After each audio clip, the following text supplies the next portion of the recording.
ಇವತ್ತು ಬೆಳಗಾವಿಯಲ್ಲಿ ನಡೆಯುವಂಥ ಗಾಂಧಿ ಭಾರತ್ ಕಾರ್ಯಕ್ರಮದ ಒಂದು 100 ವರ್ಷದ ನಮ್ಮ ಕಾಂಗ್ರೆಸ್ ಅಧಿವೇಶನ ಮಾಡಿ ಮಹಾತ್ಮ ಗಾಂಧಿಯವರು ಇವತ್ತಿಗೆ ಈ ವರ್ಷಕ್ಕೆ ಒಂದು 100 ವರ್ಷ ಆಯಿತು. ನಾವು ಹೋದ ತಿಂಗಳ 22ನೇ ತಾರೀಕಿನ ಈ ಕಾರ್ಯಕ್ರಮನ ಹಮ್ಮಿಕೊಂಡಿದ್ವಿ. ಅವತ್ತು ನಮ್ಮ ಮಾಜಿ ಪ್ರಧಾನಮಂತ್ರಿಗಳಂಥ ಮನಮೋಹನ್ ಸಿಂಗ್ ಅವರ ನಿಧನದಿಂದ ಅದನ್ನು ಮುಂದೂಡಲಾಗಿತ್ತು. ಇವತ್ತು ಈ ಕಾರ್ಯಕ್ರಮ ಮಾಡುತ್ತೆ. ಈಗಾಗಲೇ ಕಾರ್ಯಕ್ರಮದ ಸಂಪೂರ್ಣವಾದಂಥ ವ್ಯವಸ್ಥೆ ನಮ್ಮ ಪಕ್ಷದಿಂದ ಎಲ್ಲ ಹಿರಿಯ ಶಾಸಕರುಗಳು, ನಮ್ಮ ಪಕ್ಷದ ಎಲ್ಲ ಕಾರ್ಯಕರ್ತರು ಹಾಗೂ ಜಿಲ್ಲಾ ಅಧ್ಯಕ್ಷರುಗಳು, ತಾಲೂಕು ಅಧ್ಯಕ್ಷರುಗಳು ಎಲ್ಲರೂ ಇವತ್ತು ಭಾಳ ಸಕ್ರಿಯವಾಗಿ ಪಾಲ್ಗೊಂಡು ಇವತ್ತೆಲ್ಲ ತಾಲೂಕಿನಲ್ಲಿ ಕೂಡ ಸಾಕಷ್ಟು ಮೀಟಿಂಗ್ಗಳನ್ನು ನಡೆಸಿ ನಮ್ಮ ಜನ, ಕಾಂಗ್ರೆಸ್ ಜನ ಇವತ್ತು ಸಂಪೂರ್ಣವಾಗಿ ಬೆಳಗಾವಿ ಬರುವಂಥ ವ್ಯವಸ್ಥೆನ ಇವತ್ತು ಈಗಾಗಲೇ ನಾವು ಹಮ್ಮಿಕೊಂಡಿವಿ. ಎಲ್ಲರೂ ಬರ್ತಾಯಿದ್ದಾರೆ. ಕಳೆದ ಬಾರಿಗಿಂತ ಹೆಚ್ಚಿನ ಅಂದರೆ ಒಂದು ರೀತಿ ಒತ್ತು ಕೊಡಲಾಗ್ತದೆ ಈ ಸಮಾವೇಶಕ್ಕೆ ಅನ್ಬೋದು. ಯಾಕಂದರೆ ಸ್ಟೇಜು ದೊಡ್ಡದಾಗಿದೆ ಈ ಸಲ. ಆ್ಯಕ್ಚುಲಿ ಸ್ಟೇಜ್ ಕೂಡ ದೊಡ್ಡದಾಗಿದೆ. ಯಾಕಂದ್ರೆ ಹೋದ ಬಾರಿಗೆ ನಾವು ಸೈಡ್ ಇದ್ದಿತ್ತಲ್ಲ, ಸ್ವಲ್ಪ ಸೈಜ್ ಸಣ್ಣದಾಗಿತ್ತು. ಬಟ್ ಈ ಬಾರಿಗೆ ಎರಡೂ ಸೈಡು ನಾವು ಭಾಳ ವಿಸ್ತೀರ್ಣದಿಂದ ಹಾಕಿ ಇವತ್ತು ಈ ಬಾರಿಗೆ ಭಾಳ ಒಳ್ಳೆಯ ರೀತಿಯಿಂದ ಆರ್ಗನೈಸ್ಡ್ ಆಗಿದೆ. ಕಳೆದ ಬಾರಿಗಿಂತ ಈ ಬಾರಿ ಹೆಚ್ಚು ಜಿಲ್ಲಾ ಪ್ರವಾಸ ಮಾಡಿ ಎಲ್ಲರನ್ನೂ ಇದು ಮಾಡ್ತದೆ.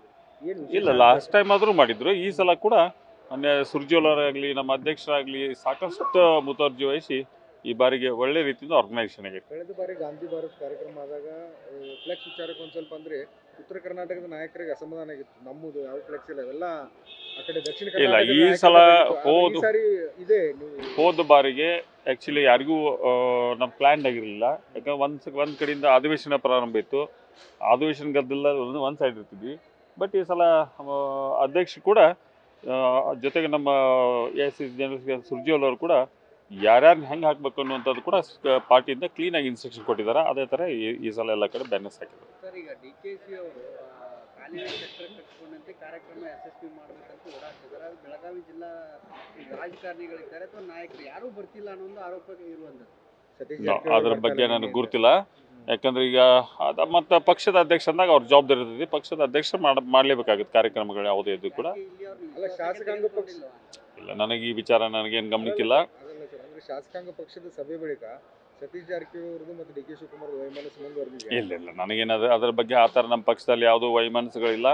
ಸಹಜವಾಗಿ ಯಾಕಂದ್ರೆ ಮಾಧ್ಯಮದಲ್ಲಿ ನೀವು ಒಂದು ಸಣ್ಣದು ಇದ್ದಿದ್ದು ಕೂಡ ದೊಡ್ಡ ಮಾಡಿ ತೋರಿಸ್ತೀರಿ. ಹಾಗಾಗಿ ಅದೇನು ಆ ಥರದ್ದೇನಿಲ್ಲ. ನಮ್ಮ ಪಕ್ಷದಲ್ಲಿ ಆ ರೀತಿ ಯಾವುದೂ ಭಿನ್ನಾಭಿಪ್ರಾಯಗಳಿಲ್ಲ. ಐತಿಹಾಸಿಕ ಸಮಾವೇಶ ನಡೀತಾ ಇದೆ. ಇದು ಮುನ್ನೆಲೆಗೆ ಇರುವಾಗಲೇ ಸಿದ್ದರಾಮಯ್ಯನವರ ಮೇಲೆ ಇಡಿ ಆರೋಪದ್ದು 300 ಕೋಟಿ ರೂಪಾಯಿ ಇಡಿ ಆಸ್ತಿ ಏನು ಹೇಳ್ತಾರೆ ಸರ್? ಇಲ್ಲ, ನಾನು ನೋಡಿಲ್ಲ, TV ನೋಡಿಲ್ಲ. ಯಾಕಂದ್ರೆ ಮಾಧ್ಯಮದಲ್ಲಿ ಏನು ಬಂದಿತ್ತು ನನಗೆ ಗುರುತಿಲ್ಲ. Thank you. ಸರ್, ಜಾತಿ ಗಣತಿ ವರದಿ ಬಗ್ಗೆ ತಮ್ಮ ಅಭಿಪ್ರಾಯ ಅಂದರೆ ಜಾತಿ ಗಣತಿಗೆ ನಮ್ಗೆ ಯಾರೂ ವಿರೋಧ ಇಲ್ಲ. ನಾವು ಯಾರು, ಯಾಕಂದ್ರೆ ಜನಗಣತಿ ಆಗ್ಬೇಕಂದ್ರೆ ಇನ್ನೊಂದು ಸಲ ಹಿಂದಾದಂಥ ವರದಿ ಸರಿ ಇಲ್ಲ.